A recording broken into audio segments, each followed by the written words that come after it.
लोकांचं असं म्हणणं आहे, कारण की आम्ही इथे विक्टीम होतो नाही, लोकांचं असं म्हणणं आहे, जे फायर ब्रिगेडवाले त्यांचं म्हणणं होतं की डिझेलमुळे आग लागलेली आहे. आणखी त्याच्यामध्ये छोटे जे वासरं होते ते 14 मरण पावलेले आहेत. त्याच्यामध्ये 8 जे आहेत ते गौवंश आहे, आणखी 6 जे होते ते म्हणजे सांड म्हणतात त्याला, म्हणजे वासरू होते. म्हणजे टोटल मिळून 14 जनावरं जळून मरण पावलेले आहेत. आणखी 2 गायी जखमी झालेल्या, आणखी एक सांड जखमी झालेला आहे. त्याला उपचारासाठी आपण हितवादच्या जवळ जे गौरक्षण आहे तिथे पाठवलेलं आहे सध्या. आणखी ज्यांच्यामुळे झालेला असं जे विक्टीम आहेत त्यांच्यामुळे झालेलं आहे, त्यांना पोलिसांनी गणेशपेठ पोलीस स्टेशनमध्ये अरेस्ट करून ठेवलेलं आहे.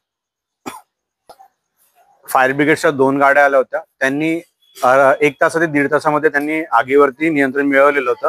आणखी त्याच्यानंतर NMCच्या ज्या गाड्या होत्या त्या विदिन अर्ध्या घंट्याच्या आतमध्ये आल्या. आणखी त्यांनी त्या गायांना, ज्या जळलेल्या गाया होत्या म्हणजे ज्या जिवंत होत्या, त्यांनी गौरक्षणमध्ये घेऊन गेले. आणखी त्यांनी मला चिठ्ठी दिली की तिथे तुमच्या गाया गौरक्षणमध्ये सुखरूप आहेत म्हणून.